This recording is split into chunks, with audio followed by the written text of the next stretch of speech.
So in our series on various scenarios around DPDP Act 2025, in this video we are going to cover up on a small scenario and try and understand the role of the data fiduciaries and data processors.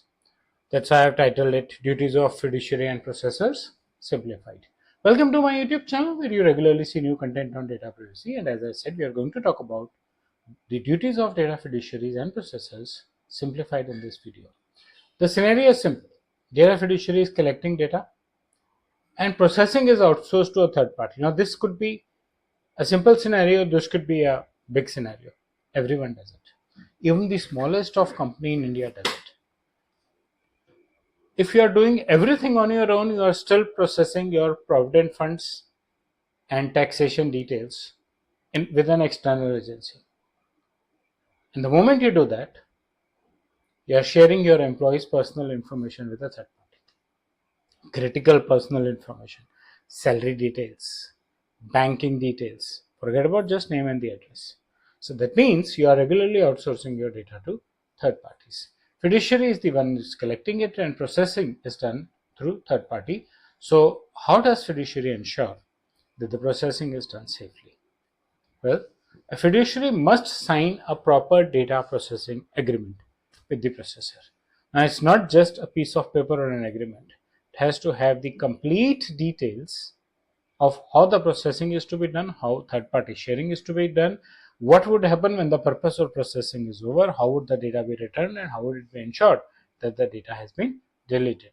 So, first of all, fiduciary should ensure that only the required data is shared or the third party has access to the limited data.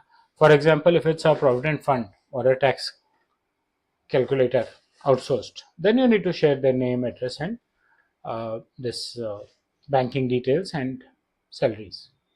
But you don't need to share their health record, you don't need to share their biometrics, right?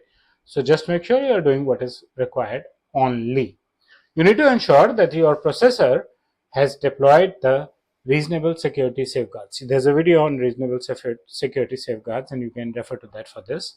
Ensure that all these security practices that we have been talking of, and just for an overview, the data should be encrypted. It should be a role-based access. These are some of the very, very basic things that every organization should do. And I'm talking only of basic. Anonymization and other things are slightly advanced. If the organization can afford deploying such things, nothing like it.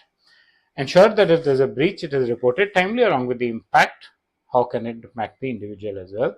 And ensure that the deletion is performed safely when the purpose is over.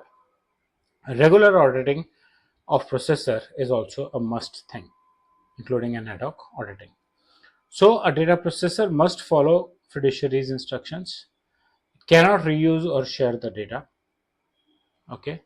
Implement defined reasonable security safeguards. We spoke about that. At least two role-based access and encryption. Security practices must be regularly audited. Follow breach notification systems very, very well. A fiduciary should ensure that they have an access to and a permission to audit the processor as and when they want. They don't need to wait for a schedule only. And they can ask questions and they can ask evidences for whether the set norms are being followed or not. A processor should ensure that the data is deleted and should also ensure that they cooperate in these audits, both with the principals, both with the board, actually with the fiduciary. So if a fiduciary gets a concern from the board, a query from the board, or a query or a concern from the principal, processors have to make sure that it's well taken care of. So that's about the role of data fiduciaries and processors. We'll continue talking more about DPDP Act and data privacy in general. So subscribe to my YouTube channel and share your feedback in the comment section. Thank you.